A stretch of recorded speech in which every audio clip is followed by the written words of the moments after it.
40। बराबर। तो प्रश्न 1 समान अक्षरों के चारों ओर गोला कीजिए। प्रश्न 4 प्रश्न होंगे जो 4 मार्क्स के होंगे। फिर प्रश्न 1 कोष्टक में से उचित अक्षर से शब्द पूर्ण कीजिए। 6 शब्द। प्रश्न 2 समान अक्षर के साथ मिलाइए। 2 प्रश्न।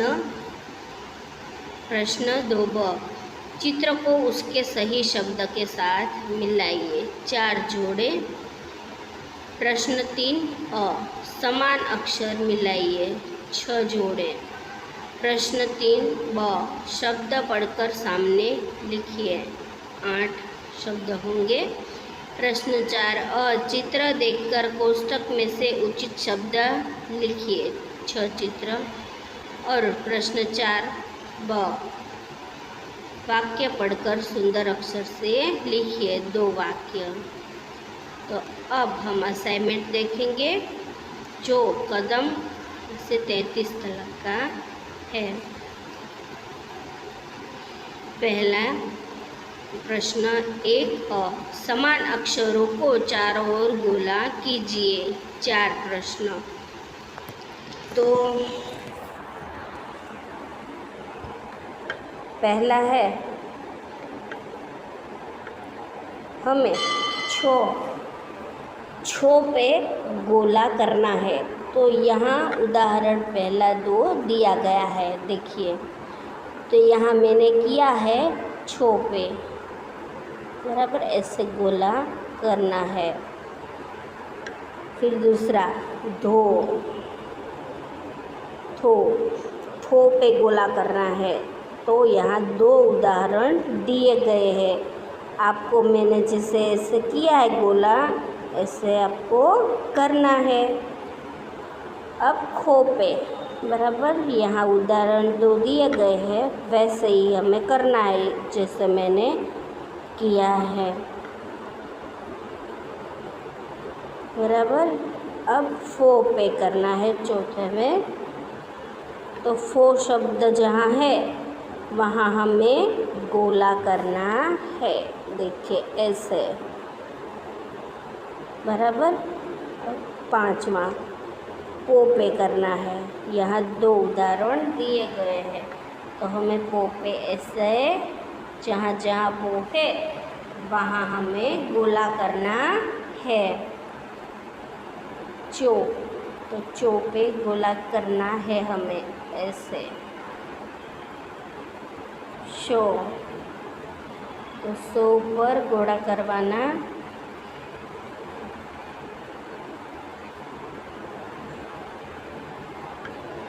शो, तो शो दिया गया है तो उस पर हमें जहाँ जहाँ है, यहाँ है तो यहाँ हमें गोला करना है। डो, तो जहाँ आता है वहाँ गोला करवाना 6। अब 9 जो, तो जो पर गोला करवाना 6, बराबर। लो, तो लो जहाँ आता है दूसरा वहाँ ऐसे गोले करने हैं हमें। 11वां बो, तो 2 दिया गया है तो दूसरे पे हमें ऐसे जहाँ जहाँ है वहाँ ढूंढ के गोले करने हैं। 12वां जे, तो जे ऊपर गोला આવી રીતે કરવાના છે, गोल राउंड। 13वां म, तो છે તો म 2 ઉપર અહીં કરેલા છે ગોળા। પછી લમ, તો લમ જાતા, જો 2 કરેલા છે, તમારે જ્યાં બીજા શબ્દો આવતા હોય ત્યાં ગોળ કરવાનો છે, બરાબર। ટમ, તો આ શબ્દ જ્યાં આવતા હોય ત્યાં આવી રીતે ગોળ કરવાના છે, જુઓ, બરાબર। હવે प्रश्न 1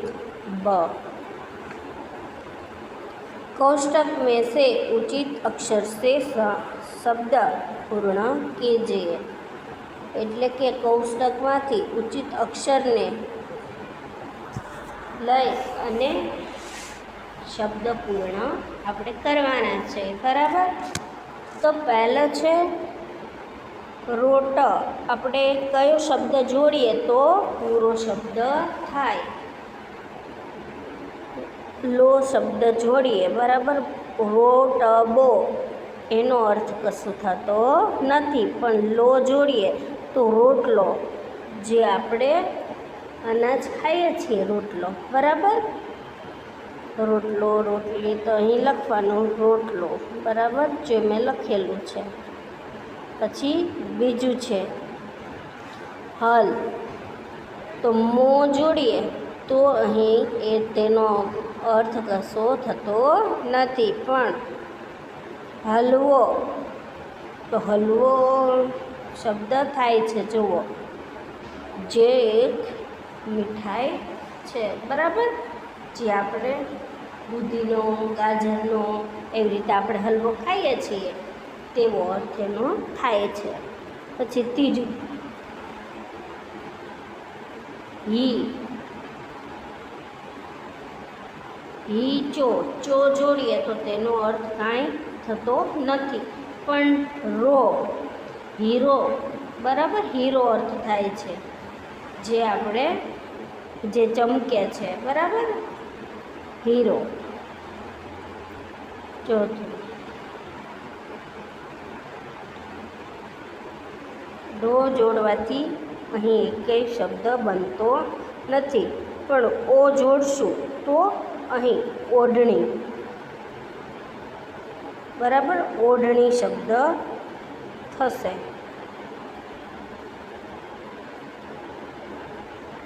પછી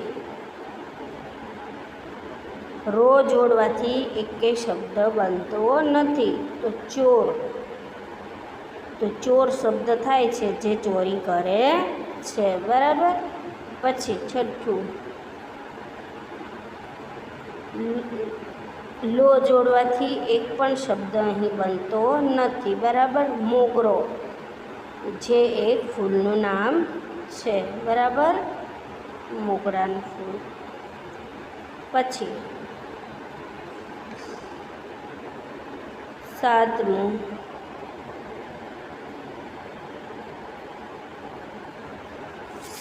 શું છે?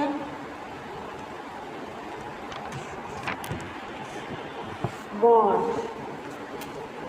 બરાબર। બોણ જોડીએ, બહુ જોડીએ તો કશો એનો અર્થ થતો નથી, પણ ગોણ, જે તુચ્છ એનો શબ્દ થાય છે, બરાબર। પછી આઠમું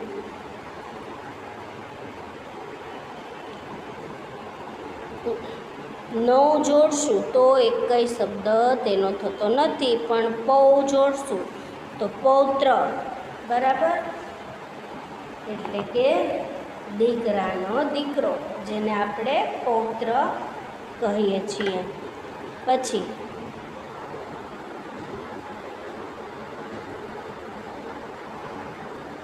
ગૌ જોડશું તો એકેય શબ્દ થતો નથી, પણ સૌ જોડશું તો શબ્દ થાય છે સૌરભ, બરાબર, જેનો અર્થ થાય છે સુગંધ, બરાબર। પછી 10મું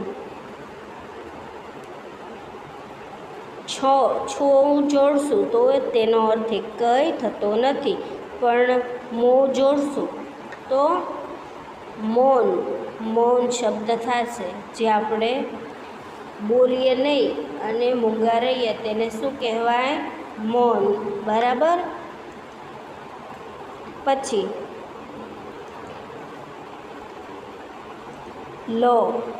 લૌકિક, લૌકિકનો કોઈ પણ અર્થ નથી થતો, પણ મૌખિક, મૌખિક જોડશું, તો મૌખિક શબ્દ એવો બનશે, બરાબર।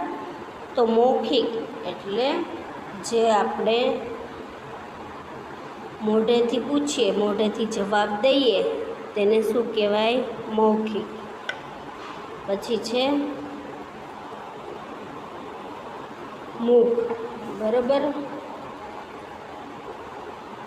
દો દો જોડશું તો તેનો અર્થ નથી થતો, પણ ગો જોડશું તો ગોમુખ, બરાબર, જે એનું મુખ છે, ગૌમુખ.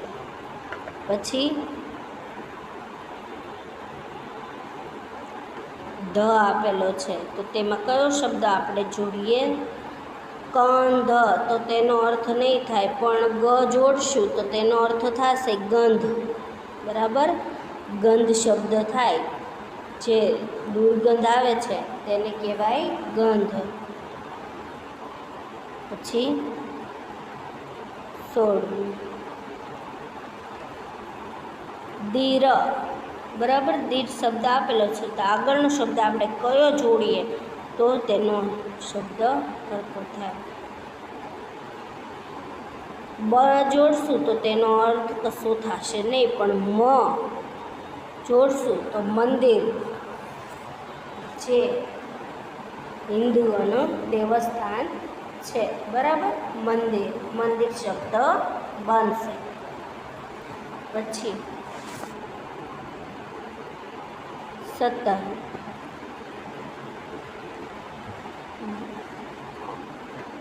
ળ ને દ શબ્દ, વા અને દ શબ્દ આપેલો છે. ળ અને લ, વા લંદ, પણ નહીં, એ શબ્દનો અર્થ નહીં થાય, પણ વાણંદ, ણ જોડશું તેનો અર્થ થશે વાણંદ. તો વાણંદ પાસે આપણે વાળ દાઢી કપા જઈએ છીએ, બરાબર. પછી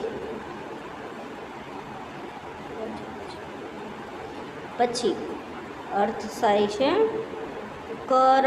કર શબ્દ આપેલા છે, બરાબર, તો આગળનો શબ્દ કયો મૂકીએ તો મ મૂકશું તો તેનો અર્થ કશો થતો નથી, મકર, મંકર, બરાબર, મંકર શબ્દ થાય, પણ એ શબ્દનો અર્થ કાંઈ થતો નથી. શંગ લખશું તો શંકર, જે ભોળાનાથ શંકર ભગવાનનું નામ છે, શંકર, બરાબર, તેવો અર્થ થશે. અહીં તેમના ઉત્તરો